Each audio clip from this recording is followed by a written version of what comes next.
Hi friends, welcome to relax recipes. இன்றைக்கி நம்ம உடலுக்கு நல்ல வலிவு கொடுக்கக்கூடிய பருத்தி பால் எப்படி பண்ணுறது அப்படின்னு சொல்லிட்டு பார்க்கலாம். இது மதுரையில் ரொம்பவே ஸ்பெஷல் ஐட்டம். 100 கிராம் அளவுக்கு பருத்தி கொட்டை எடுத்திருக்கேன். இது நார்மலாக மாட்டு தீவனத்துக்கு கொடுக்குற பருத்தி இது இல்லைங்க. கடைகளில் பருத்தி பால் செய்கிறதுக்குரிய பருத்தி அப்படின்னு சொல்லிட்டு நம்ம கேட்டு வாங்கணும். ரெண்டுக்குமே வித்தியாசம் இருக்கும். பருத்தி கொட்டையை நல்லா 3 தடவை கழுவி எடுத்துட்டு அதுக்கப்புறம் தண்ணியில் ஊற வச்சுக்கணும். காலையில் நீங்கள் செய்ய போகிறீங்கன்னா நைட்டு ஃபுல்லாக ஊற வச்சுக்கோங்க. இல்லை நம்ம ஈவினிங் செய்கிறோன்னா காலையில் ஊற வச்சு எடுத்துக்கணும். 100 கிராம் பருத்தி விதைக்கு 1 கப் அளவுக்கு தேங்காய் துருவல் எடுத்துக்கலாம். 50 கிராம் பச்சரிசி தேவைப்படும். பச்சரிசியை நம்ம ஓவர் நைட் ஊற வைக்கணும்னு அவசியம் இல்லைங்க. நம்ம பருத்தி விதை பால் எடுக்கிறதுக்கு 1 மணி நேரத்துக்கு முன்னால் ஊற வச்சா போதும். 100 கிராம் பருத்தி விதைக்கு 50 கிராம் பச்சரிசி நம்ம எடுத்து வச்சுருக்கோம்.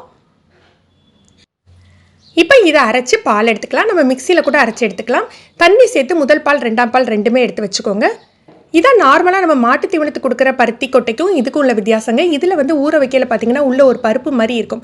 நமக்கு அரைச்சி பால் எடுக்கிறதுக்கு நல்ல வசதியாக இருக்கும். பருத்தி பால் இந்த மாதிரி இளம் பச்சை கலரில் தான் இருக்கும்.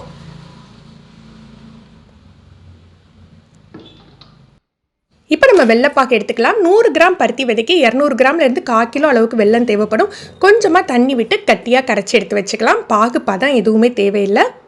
நம்ம இனிப்புக்கு தகுந்தாப்புல நம்ம சேர்த்துக்கலாம். பருத்தி பாலை 2 தடவை வடிகட்டி எடுத்து வச்சுக்கலாம். 100 கிராம் பருத்திக்கு உங்களுக்கு இந்தளவு பால் கிடைக்கும். அரிசியை நைஸாக அரைச்சி எடுத்து வச்சுக்கணும். தேங்காவையும் பால் எடுத்து வச்சுக்கலாம்.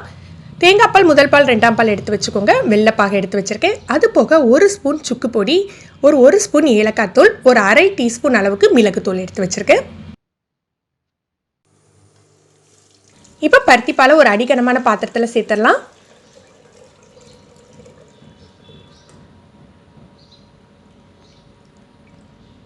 முதல்லையே நம்ம வெள்ளைப்பாகு அரிசியெல்லாம் சேர்க்கக்கூடாதுங்க. முதல்ல பருத்தி பாலை நல்லா காய்ச்சி எடுத்துக்கணும். காய்ச்ச ஆரம்பிக்கல இந்த மாதிரி பச்சை கலரில் இருக்கும். அப்புறம் கொஞ்சமாக லைட்டாக மஞ்சள் கலரில் மாற ஆரம்பிச்சிடும். ஒரு 4 கொதி வரணுங்க. நல்லா கொதித்து பொங்கி பொங்கி வரும் இல்லையா, அந்த மாதிரி 4 தடவை வரணும். அந்த வரைக்கும் நம்ம காய்ச்சி எடுக்கணும். இப்போ நான் உங்களுக்கு காட்டித்தரேன் அது எந்த அளவுக்கு கொதிக்குதுன்னு சொல்லிட்டு. இந்த மாதிரி 4 தடவை வர்ற அளவுக்கு நீங்கள் காய்ச்சி எடுத்துக்கோங்க. கிட்டத்தட்ட ஒரு 8 நிமிஷத்துலேருந்து 10 நிமிஷம் ஆகும். அந்த அளவுக்கு நம்ம காய்ச்சிக்கணும். அந்த பச்சை வாடையெல்லாம் போயிடும். உங்களுக்கு பருத்தி பாலில் உள்ள பச்சை வாடையெல்லாம் போயிடும்.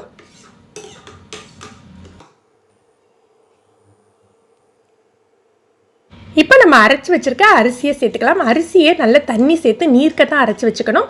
அரிசியை சேர்த்த உடனே 1 கப் அளவுக்கு தண்ணியை சேர்த்துக்கோங்க. ஏன்னா நம்ம பச்சரிசி சேர்த்த உடனே கொஞ்சம் கட்டியாக ஆரம்பிச்சிடும். அந்த பச்சரிசியும் நமக்கு வேகணும். பருத்திப்பால் ஏற்கனவே நல்லா சூடாக இருக்குது. அதில் நம்ம பச்சரிசி சேர்த்த உடனே ஒரு 2 நிமிஷத்துலேயே அது நல்லா வெந்துடும். இப்போ நம்ம எடுத்து வச்சுருக்க வெள்ளைப்பாகு சேர்த்துக்கலாம். உங்களுக்கு இனிப்புக்கு தகுந்தாப்புல சேர்த்துக்கோங்க. இதுலேயே நம்ம சுக்கு பொடி, ஏலக்காய் பொடி, மிளகுத்தூள் சேர்த்துக்கலாம்.